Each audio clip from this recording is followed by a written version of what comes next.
No one ever imagined Winfred Vale could disappear.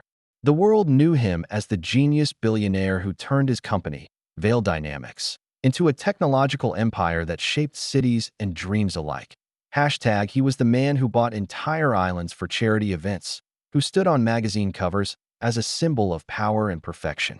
But power is only an illusion until pain exposes what lies beneath it. And on a cold November night, inside an abandoned farmhouse miles from the nearest city, Winfred Vale was about to face the most human experience of all, childbirth. Winfred's secret had begun 3 years earlier, far from the flash of cameras and the hum of stock markets. After a car accident that left him temporarily paralyzed, he had been introduced to a reclusive fertility researcher named Dr. Adrian Mercer. Mercer had been quietly working on experimental methods of artificial gestation, methods that could, in theory, allow a male body to carry life. It was science bordering on fiction, dismissed by mainstream medicine as dangerous and unethical. But Winfred, facing his own mortality and haunted by the death of his fiancée, Lily, wanted something that science could not give him: a piece of her back. Before she died, Lily's eggs had been frozen. Winfred had convinced Mercer to attempt the impossible, to use one of those embryos, fertilized with his own DNA, to create life within him. The procedure had nearly killed him.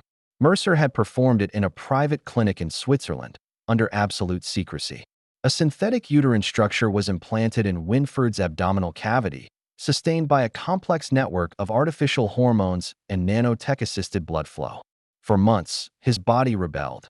Nausea, fevers, pain so consuming that he had to vanish from public life, claiming to be undergoing experimental regenerative therapy. The media speculated about cosmetic surgery, a secret illness, or even a mental breakdown. No one guessed the truth, that behind the tinted glass of his mountain estate, Winfred was carrying a life that defied every rule written by biology.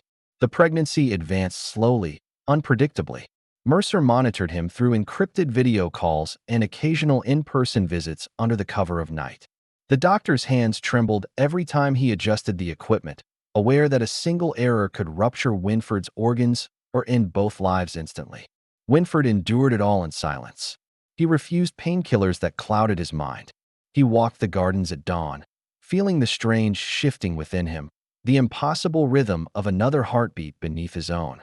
Sometimes he whispered to the child, calling it Lily's echo. It was the only name that made sense. By the 8th month, complications began. The synthetic placenta showed signs of detachment, and Winfred's blood pressure spiked dangerously. Mercer warned him that a full-term birth might be impossible, that the baby's survival depended on a controlled surgical delivery. But Winfred refused the hospital. The risk of exposure was too great. The world would never understand. He had built empires on secrets, but this one was sacred. Only Mercer knew, and that was enough. So they fled.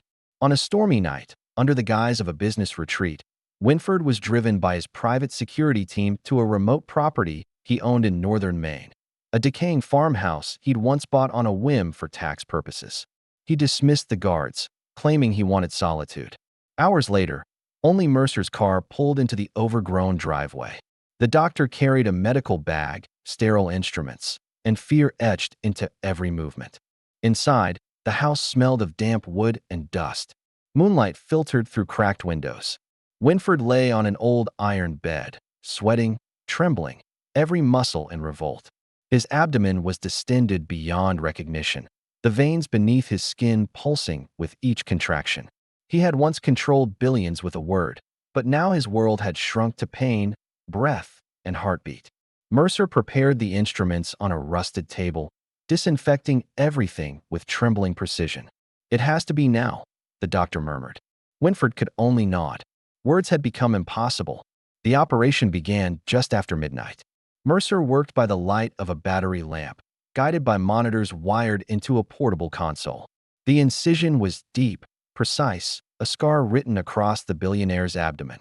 The air was thick with the metallic scent of blood and antiseptic. Winfred drifted in and out of consciousness, clutching the bed frame, feeling the cold edge of the world dissolve around him. Somewhere in that haze, he thought he heard Lily's voice, soft, forgiving, like the echo of rain. Then, a sound broke the silence, a cry. Fragile, wet, alive. The doctor lifted the newborn into the dim light, his hands shaking. A baby girl, impossibly small yet perfect, her lungs filling the abandoned house with proof that miracles did not care about science or scandal. The procedure had torn deeper than expected, and the synthetic uterus was collapsing. Mercer had to act fast. He worked through the night, transfusing, suturing, sealing wounds that medicine had never prepared him to treat. By sunrise, the room smelled of blood and life. Winford was alive, barely.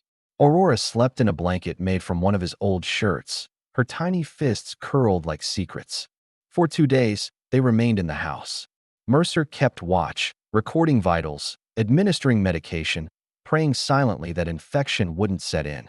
Winford was too weak to move, his body a battlefield of pain and survival. Yet every time he opened his eyes and saw the child beside him, he felt something sacred stirring in the wreckage of his strength. He had spent his life building machines that mimicked humanity, but nothing had prepared him for the raw, terrible beauty of creating life within himself. By the third day, Mercer insisted they move. He arranged a private transfer to a secure medical facility in Canada under an alias. The world would be told Winford Vale had gone into retreat for postoperative recovery following an undisclosed procedure. The truth would remain sealed between two men and one newborn who embodied an impossible union of grief and love. Recovery was long and brutal. Winford's body bore scars that would never fully heal.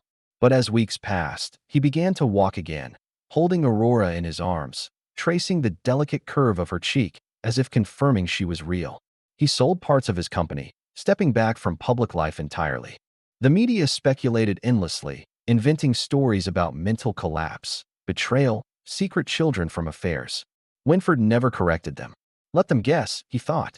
The truth was too fragile, too precious to expose to the noise of a world that only believed what it could monetize. Mercer visited often, both doctor and confessor. He confessed to Winford one evening that what they had done would likely end his career forever if discovered. Winford only smiled weakly. "Then it will stay our miracle," he said. "The world doesn't need to understand it." Years later, when Aurora was old enough to ask about her mother, Winford would tell her pieces of the story, not the science, not the surgery, but the feeling. Sometimes, when the night was quiet and Aurora slept beside him, Winford would dream of that old farmhouse, the flicker of the lamp, Mercer's hands, the sound of her first cry echoing through the hollow rooms. It's not a machine or a company, but a heartbeat that began where hope had almost died. And on the nights when the stars burn brightest, he still touches the scar and feels the faintest pulse beneath it, a memory of creation, of pain transformed into love. So he asks himself the same question that has haunted him since that night. When science fails and love demands the impossible, how far would you go to hold on to the last piece of the person you lost?